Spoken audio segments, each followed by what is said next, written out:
I sit in Milldam Park at midnight and look out at the stars and the great space, at the trees, listen to the sound of the wind and the Seven Gate Falls. What is it that sees through my eyes, feels through my skin, hears the falls through these ears? What is it that I call me that races along on the pinnacle of time, playing its part in the ever-present now of eternity? Heaven, I'm in heaven. In 1932, the federal budget was $4 million. Unemployment was 24%. In New York, Babe Ruth led the Yankees to their fourth World Series. Grand Hotel won the Oscar for Best Picture, and Pearl Buck won a Pulitzer for The Good Earth. And in Camden, New Jersey, a 27-year-old high school dropout named Hugh Campbell decided he needed a change. Hugh had tried making a living as a bank teller, a radio troubleshooter, a door-to-door cocoa salesman, and finally, a bond salesman. And now, with a worldwide depression in full fury, Hugh Campbell would turn his back on society and try to make a living with his art. I had no inclination toward art and knew nothing of technique, but I tried a few small pictures and they seemed pretty good. Anyway, they convinced me that painting was my work. Hugh would work tirelessly perfecting his technique, drawing freehand circles by the thousands, and reading any book on art he could get his hands on. It began to be plain to me that I had underestimated the time necessary to make a first-class artist of myself. But Hugh would not be discouraged. In search of inspiration, Hugh started making day trips by bus from Camden to Mount Holly. He would walk around town with a sketch pad, stopping to sketch people as they left the movie theater. Sometimes, he would rent a canoe from Hack's Canoe Rental and paddle up the Rancocas Creek, searching for inspiration along its shady banks. He would stay in Mount Holly for days, pitching a tent in the farm fields that stretched out in all directions along the creek. In the 1920s and 30s, Mount Holly became a vacation destination for the people of Philadelphia and Camden. The city dwellers would pack trains and buses bound for the Mount Holly countryside. Once in town, many would rent canoes from Hacks and head up the Rancocas to pre-arranged campsites along the creek banks. Hugh also started to develop relationships with the people in his adopted home, and soon became a fixture around town. One day, old man Hack said not to put up a pup tent in Henry's Field. He said to come in there any time and stay as long as I wanted, so I moved into Hack's place. He thought I was going to stay a week or two, but I stayed 7 years. So Hugh moved into Hack's Canoe Barn. He would earn $5 a week selling pencil sketches and paintings. With no rent to worry about, Hugh was free to hone his painting skills. But living the artist's life is not all romance. Winters were particularly tough in the unheated canoe barn. Temperatures near zero. When I awoke in the morning, walls coated with ice, shoes frozen. Sometimes ice on the blankets where my breath hit. I grew so accustomed to cold air it became a torment to stay long in someone's heated home. I could hardly breathe. Dry, dead air. Indeed, living such a Spartan lifestyle during the Depression would spark some introspection on Hugh's part. So, this closing in crisis of my poor economics seems of no importance. Yes, it is. And this feeling of okayness while the snapping jaws of necessity try to bite my head off seems like insanity to me. Some weekends, Hugh would visit his mother in Camden. He would take a much-needed shower and do his laundry. By the time I took up my life work of landscape painting, my mother was fit to be tied. Almost no money came from it, and my heart loved it so immensely that even the prospect of starvation couldn't budge me from this path. But Hugh did manage to eke out a living painting. By the late 1930s, he was a regular at the Clothesline Show on Rittenhouse Square in Philadelphia. Hugh did quite well at these shows, sometimes earning as much as $300 to $400. He also earned enough respect from the Art League of Philadelphia, which sponsored the shows, to garner one of the most coveted spaces near the center of the square. Due to the exposure from the Clothesline shows, Hugh's work was being appreciated by a wider audience. Dr. Thomas Hope Johnson, a physicist associated with Swarthmore College, took a particular interest in Hugh's paintings. Dr. Johnson let Hugh stay at his house in Maine during the winter of 1937. This was one of the few times Hugh would paint somewhere other than New Jersey. It was probably on one of his visits to Philadelphia that Hugh was introduced to his second great love, yoga. Why do religions squabble? The chosen ideal of the Christian religion is Christ, that of the Buddhist religion, Buddha. Ramakrishna is the chosen ideal of his followers, Rama of the Rama followers, and so on. I accepted Ramakrishna as my chosen ideal. Following the practice of Sri Ramakrishna, who was a famous 19th century Hindu mystic who taught that through meditation you could become one with God. He would meditate for hours, seeking out quiet places in his beloved sandpit or on the banks of the Rancocas.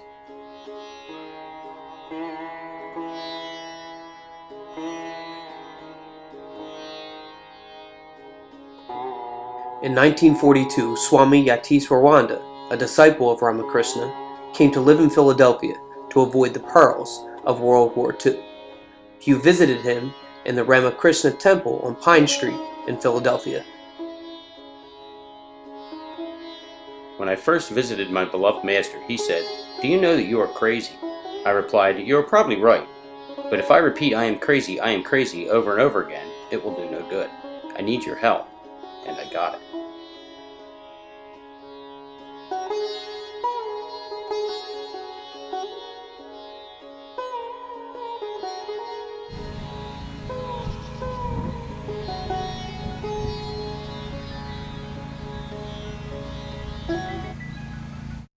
Hugh was not shy about his new love. He would spend the next 55 years espousing the virtues of yoga to whoever would listen. He would knock on the door and walk in and stay until he felt like leaving, and many times I listened to yoga, yoga, yoga, and did not have the nerve to say, "Time to leave." Helen Ferguson Rendezvous, Kate's Estate.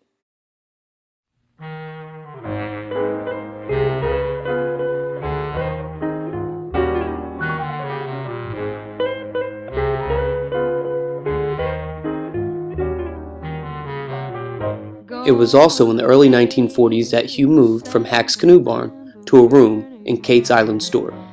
He lived in the back room of the store for 2 years before he finally bought a 15-foot by 15-foot tar paper shack and had it moved to a blackberry patch on Kate's estate.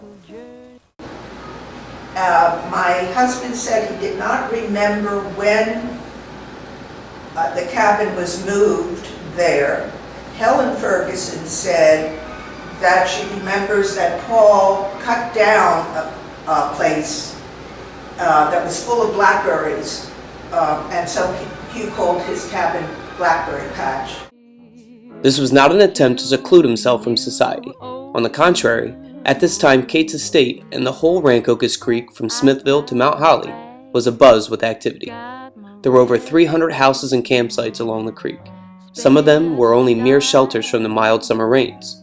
Others, beautiful little cottages with all the comforts of home. The community along the creek bristled with artistic talent. Louis Gessensway and Paul Ferguson both played in the Philadelphia Orchestra and spent their summers on the creek with their families. The two professional musicians would play together often around the campfire, and occasionally Hugh would join in with his banjo.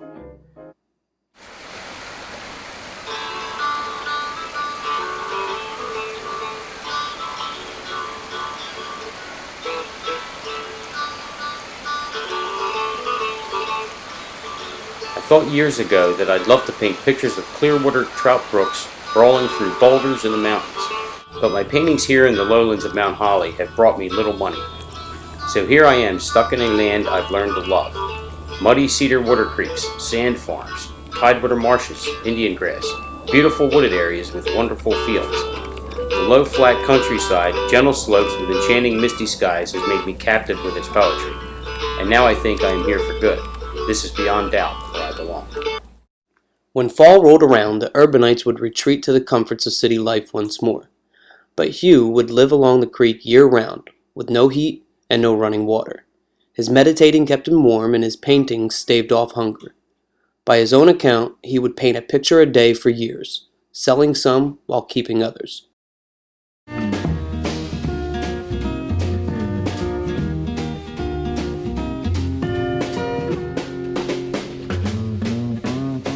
Slow down, you move too fast. You got to make the morning last. Just kicking down. On weekends, Hugh would fill his wire cart with paintings and head through town to a concrete wall on High Street, where he would display them. As the decades rolled on and Hugh grew older, he finally relented and got heat for his little shack, sometimes having to borrow money for the fuel, but always living as he wished. But life is dynamic. Nothing stays the same. And over the decades of the 20th century, Mount Holly would see many changes. Fewer and fewer people vacationed on the creek, instead heading for the Jersey Shore. Hugh was also changing. He painted less and wrote more. He kept extensive journals and wrote a self-published book called Knock Vigorously to be Heard.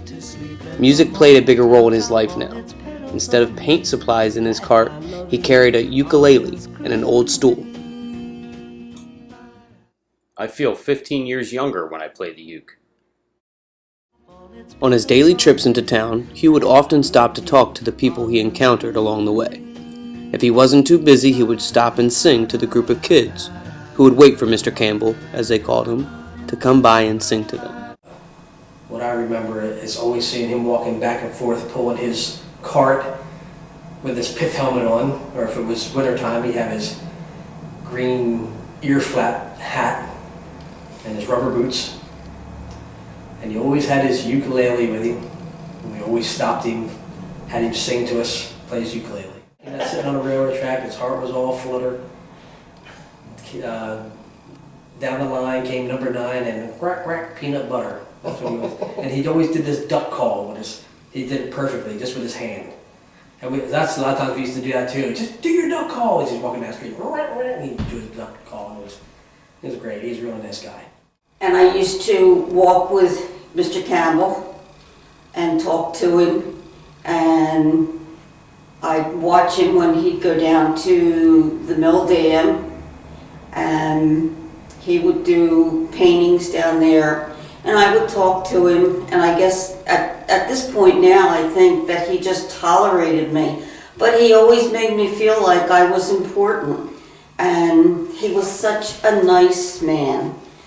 The sweetest story that I know of Hugh Campbell was told to me by both Judy Gessensway, who is then Skoog Force and now Skoog Force Prip,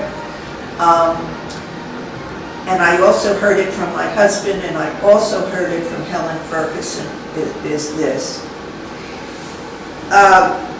When Hugh would get ready to go out to paint, he would, on his palette, he would spread a piece of wax paper and hold it down with clothespins, and then spread his oils on the palette, on the wax paper on the palette. When he came home at the end of the day, if he had a lot of paint left and the painting was unfinished, he'd want the same paints, to complete the painting. And he would place another wax paper on top of that one and just roll it up. And the next day he would unroll it and have his paints. And of course he was very frugal as well because he never had any money. But sometimes, I guess when there wasn't too much paint left or he had finished his painting or something, he would come by, listen in, and hand the roll to Dan and Judy. And Judy, who had always painted from the time she was this big and became an artist herself, taught at Moore College of Art until she retired, and is a fine painter. We learned so much from Mr. Campbell, just about life. I mean, because we would talk about all kinds of things. And I got an education from him just listening to him talk about the trees and the animals and how happy he was where he lived. And he was just such an enchanting man. He really was.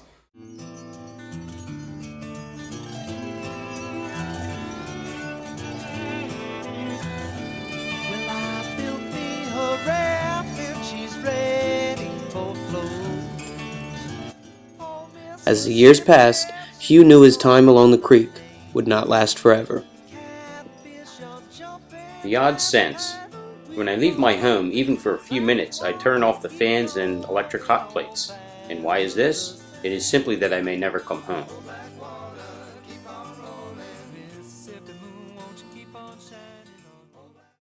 In 1985, Hugh Campbell fell ill and became a ward of the state. He no longer roamed the streets of Mount Holly or the banks of the Rancocas Creek. His remaining artwork, which he either could not sell or could not part with, moved from attic to basement as various friends tried to maintain the collection. If it weren't for Malcolm Wells, we wouldn't have the collection, and he would just be this little blip in Mount Holly. I remember that weird guy, you know. But because of Malcolm Wells, who was wonderful, I had correspondence with him for, you know, the 2 years that I worked on the project. I am more grateful than I can say to the Burlington County freeholders for their kindness and understanding. Now I can step out of the picture before I die, knowing that all those fine paintings have found a permanent home exactly where they really should be. Malcolm Wells, Cape Cod, Massachusetts. Eventually, Burlington County acquired over 400 Hugh Campbell paintings in various states of disrepair. If I were thinking about his art, and this has nothing to do with conservation, but he clearly was trying to preserve a slice of life in the 50s and 60s of this area.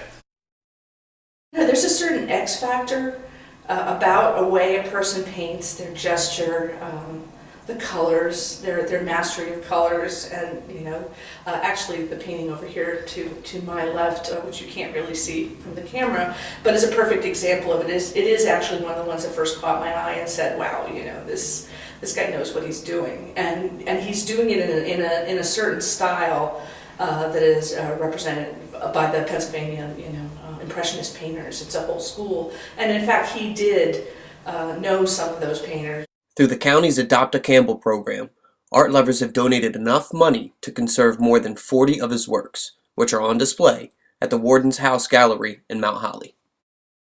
Okay, he has an auction record, so that automatically puts him above your normal weekend painter, you know, somebody who just happens to like to walk around the area that they live in and paint it, you know, because we have lots of people who do that, but he actually was of a level that people were putting his stuff up for auction and getting fairly good prices.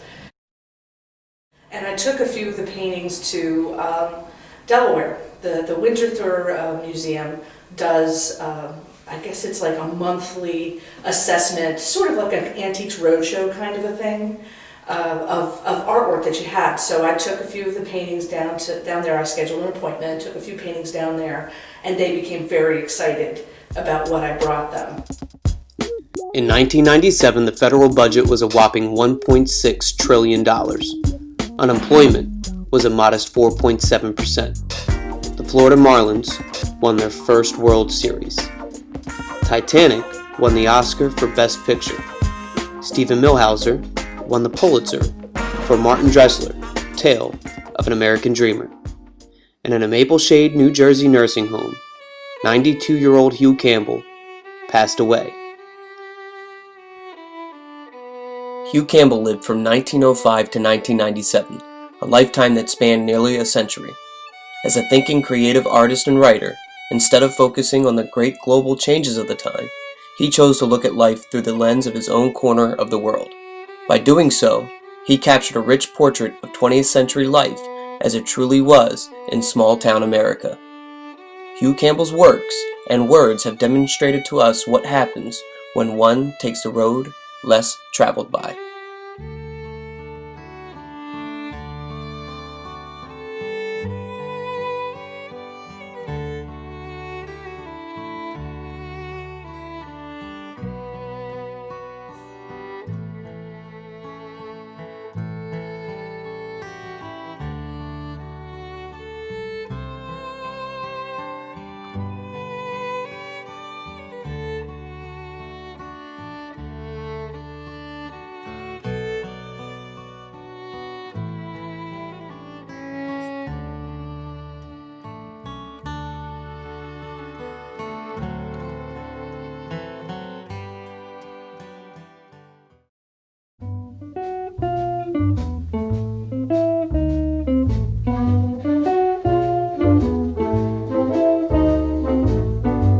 heaven.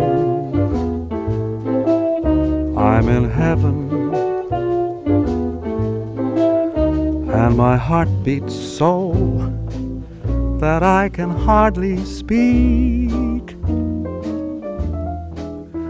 And I seem to find the happiness I seek when we're out together, dancing cheek to cheek.